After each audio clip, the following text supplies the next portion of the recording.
Good morning everyone. आज मैं आपको discrete structures and theory of logic का एक नया टॉपिक स्टार्ट करने जा रही हूँ, जो कि है क्लोजर प्रॉपर्टीज ऑफ रिलेशंस। इससे पहले मैं बता चुकी हूँ कि सेट क्या होते हैं, कितने टाइप्स के सेट होते हैं, रिलेशन क्या होता है, और आज हम रिलेशन से रिलेटेड ये 4 प्रॉपर्टीज़ को पढ़ने वाले हैं, जो कि AKTU के सिलेबस के अकॉर्डिंग बहुत ही ज़्यादा इंपॉर्टेंट है। इस पे बेस्ड आपको क्वेश्चन यूनिवर्सिटी एग्जाम में फॉर श्योर मिलेगा।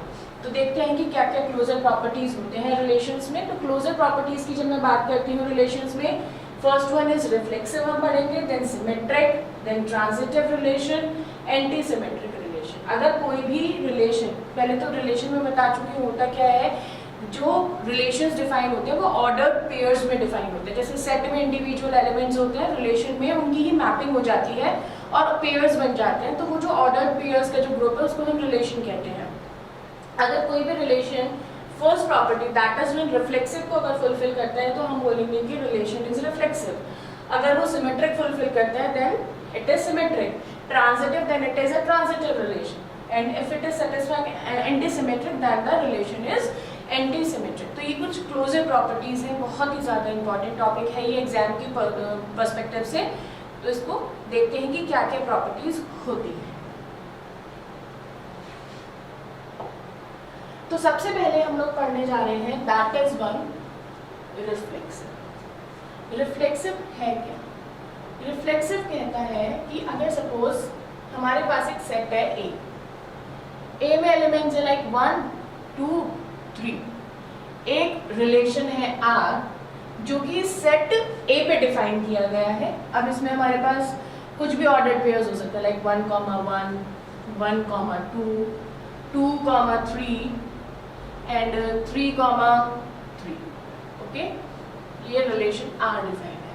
मेरे को चेक करना है कि रिफ्लेक्सिव है कि नहीं है। रिफ्लेक्सिव की प्रॉपर्टी क्या होती है कि अगर मेरे पास सपोज एक एलिमेंट है A जो कि सेट A को बिलोंग करता है, तो A, must belong to relation R। क्या मतलब है? जितने भी एलिमेंट्स हमारे पास सेट में दिए गए हैं, यहाँ पे कितने एलिमेंट्स दिए गए हैं? 3 एलिमेंट दिए गए हैं। हर एलिमेंट के रिगार्डिंग मेरे को यहाँ पे ऑर्डर्ड पेयर मिलना चाहिए। किस तरीके से? A, मतलब फर्स्ट एलिमेंट क्या है हमारे पास A में 1, तो मेरे को इस 1 के रिस्पेक्ट में रिलेशन R में 1, 1 मिलना चाहिए, जो कि यहाँ पर प्रेजेंट है। ठीक, इसी तरीके से अब यहाँ पे क्या है? 2, 2 सर्च करो, क्या 2, 2 है? 2, 2 does not belongs to R, so it is not a reflexive relation। जबकि 3 के रिगार्डिंग 3, 3 हमारे पास प्रेजेंट है, तो 1 के रिगार्डिंग 1, 1 है, 3 के रिगार्डिंग 3, 3 है, लेकिन 2 के लिए 2, 2 अवेलेबल नहीं है, तो हम बोलेंगे कि ये रिलेशन रिफ्लेक्सिव नहीं। जितने भी एलिमेंट्स हमारे पास सेट में होंगे, हर एलिमेंट के रेस्पेक्ट में हमको ऑर्डर्ड पेयर मिलना चाहिए। अगर मिलता है then it is called reflexive. Like अगर मैं इसको रिलेशन को चेंज करूँ थोड़ा सा, इस तरीके से करते हैं, मैं इसमें ऐड कर दूं लाइक 2, 3 और इसके साथ मैंने लिख दिया यहाँ पे 2, 2 एंड 3, 3। अगर रिलेशन हो जाए इस तरीके से, चेक करते हैं। अब हम 1 के लिए क्या है यहाँ पे? 1, 1, 2 के लिए क्या है यहाँ पे? 2, 2, 3 के लिए क्या है यहाँ पे? 3, 3। यस, इट इज रिफ्लेक्सिव, क्योंकि 1, 1 बिलोंग करता है R को, 2, 2 बिलोंग करता है R को, 3, 3 बिलोंग करता है R को। हर एलिमेंट के लिए है हमारे पास। Yes, it is reflexive. तो ये हमारी रिफ्लेक्सिव प्रॉपर्टी होती है कि जितने भी एलिमेंट्स दिए गए हैं सब के लिए A के फॉर्म में ऑर्डर्ड पेयर अवेलेबल होना चाहिए रिलेशन R में। अगर ऐसा है तो वो रिलेशन रिफ्लेक्सिव रिलेशन कहलाएगा। नेक्स्ट प्रॉपर्टी हम चेक कर लेते हैं। नेक्स्ट प्रॉपर्टी क्या है हमारे पास? Next property is symmetric. Symmetric property क्या कहते हैं? सिमेट्रिक प्रॉपर्टी हमें बताती है कि अगर हमारे पास कोई भी एक ऑर्डर पेयर है A, B और वो बिलोंग करता है रिलेशन आर को। ए और बी क्या है? ए और बी एलिमेंट्स हैं जो कि सेट ए में प्रेजेंट है, तो उसके लिए बी कॉमा ए भी बिलोंग करना चाहिए रिलेशन आर को। अगर ए कॉमा बी बिलोंग करता है आर को, तो उसका रिवर्स कर दो ऑर्डर्ड पेयर का। ए कॉमा बी का क्या हो गया रिवर्स? बी कॉमा ए। अगर ए कॉमा बी है तो बी कॉमा ए भी होना जरूरी, लाइक 1 कॉमा 2, ये suppose ordered pair relation R में है। 1 कॉमा 2 का अगर मैं रिवर्स करूं तो क्या बन जाएगा? 2 कॉमा 1, ये भी रिलेशन आर में होना चाहिए। अगर ऐसा है तो वो रिलेशन क्या कहलाएगा? सिमेट्रिक रिलेशन कहलाएगा, अदरवाइज वो सिमेट्रिक रिलेशन नहीं कहलाएगा। सपोज अगर हमारे पास है 3 कॉमा 1, ये रिलेशन आर में है, लेकिन 1 कॉमा 3 अगर रिलेशन आर को भी बिलोंग करता है तो मैं बोलूंगी कि yes it is symmetric. But अगर ये बिलोंग नहीं करता है, 3 कॉमा 1 तो है रिलेशन आर में, लेकिन 1 कॉमा 3 नहीं है रिलेशन आर में, तो ये सिमेट्रिक रिलेशन नहीं कहलाएगा। तो अगर a कॉमा b प्रेजेंट है तो b कॉमा a भी प्रेजेंट होना चाहिए, then the relation is called symmetric relation. Third property जो कि हम देखेंगे अब, वो है ट्रांजिटिव। ट्रांजिटिव प्रॉपर्टी क्या कहती है? ट्रांजिटिव प्रॉपर्टी हमें बताती है कि अगर हमारे पास like a comma b and b comma c ये बिलोंग करता है r को, तो a कॉमा c ये भी बिलोंग करना चाहिए r, then the relation is called transitive. For example, इसका एक एग्जाम्पल देख लेते हैं। अगर हमारे पास सपोज एलिमेंट है, सॉरी ऑर्डर्ड पेयर है 1 कॉमा 2 एंड 2 कॉमा 3, ये बिलोंग करते हैं, मतलब कोई भी रिलेशन आर है जिसमें ये दोनों ऑर्डर्ड पेयर है, 1 कॉमा 2 भी है और 2 कॉमा 3 भी है, मतलब a कॉमा b और b कॉमा c, तो a कॉमा c मतलब क्या हुआ? 1 कॉमा 3, ये भी बिलोंग करता है अगर r को, then it is called transitive relation. Okay, but 1 comma 2 है, 2 कॉमा 3 भी है, लेकिन 1 कॉमा 3 नहीं है, then it is not a transitive relation.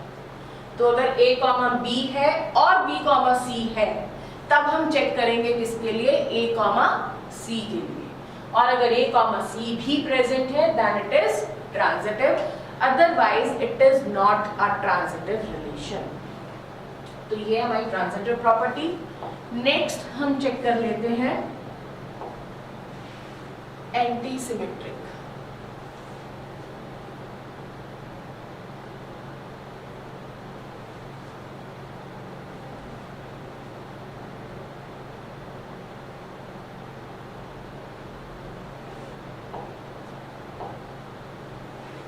Anti symmetric में क्या है?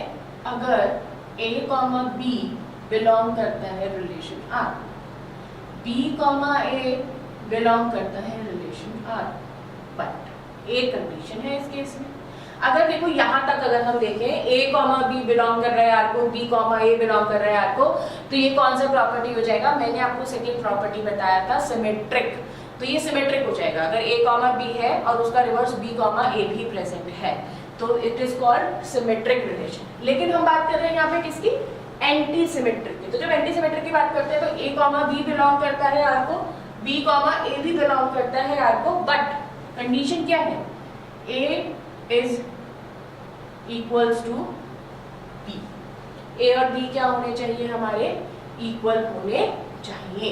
अगर ऐसा है तो वो क्या है? आपका एंटी सिमेट्रिक है, अदरवाइज नहीं है। अब इसका एग्जाम्पल मतलब देखते हैं कि किस तरीके से हम इसको सॉल्व करें।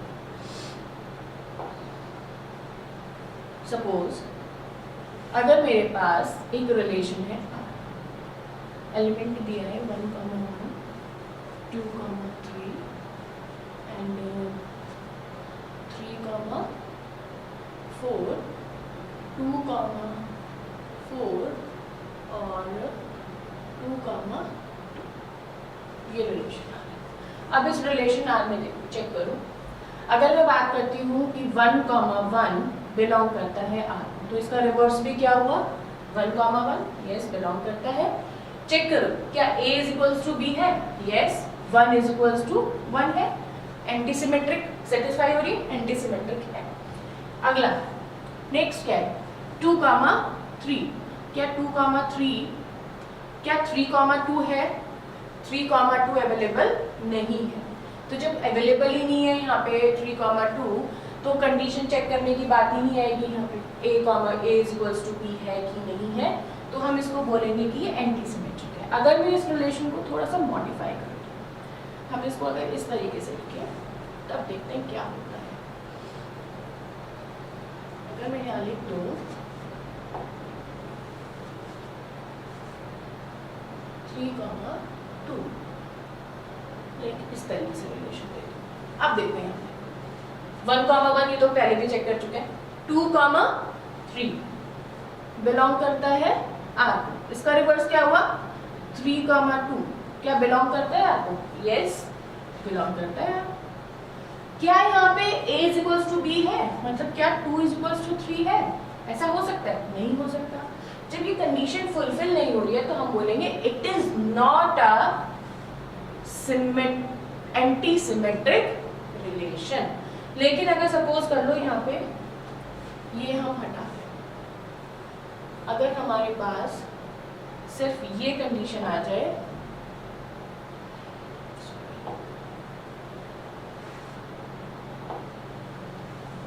2,2, 3,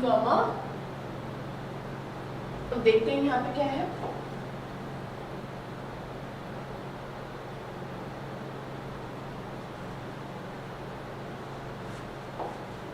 अगर 1,1 है, उसका रिवर्स क्या हुआ 1,1 का, 1,1, क्या 1,1 बिलोंग करता है आपको, हाँ। क्या 1 इज इक्वल्स टू 1 है, हाँ। तो ये क्या हो गया, एंटीसिमेट्रिक। नेक्स्ट पेयर में 2,2 बिलोंग करता है, इसका रिवर्स क्या हुआ, 2,2 बिलोंग करता है आपको, तो 2 is equals to 2, condition is satisfied, it is antisymmetric. Same manner में 3,3 के लिए 3,3 का रिवर्स क्या हुआ, 3,3, क्या 3 इज इक्वल्स टू 3 है, yes, so it is antisymmetric. तो ये हमारे 4 प्रॉपर्टीज हैं जिनको हम क्लोजर प्रॉपर्टीज ऑफ रिलेशंस बोलते हैं, बहुत इंपॉर्टेंट है। नेक्स्ट वीडियो में हम इसके लिए कोई न्यूमेरिकल एक क्वेश्चन हम कवर करेंगे फॉर एग्जांपल, जिससे कि आपको और ज़्यादा क्लियर हो जाएगा ये पूरा कॉन्सेप्ट कि जो हमने 4 प्रॉपर्टीज़ का कॉन्सेप्ट पढ़ा है, रिफ्लेक्सिव, सिमेट्रिक, ट्रांजिटिव और एंटीसिमेट्रिक, किस तरीके से हम इनको अप्लाई करते हैं और क्वेश्चन को सॉल्व करते हैं। तो बने रहिए वीडियो के साथ, तब तक के लिए थैंक यू सो मच।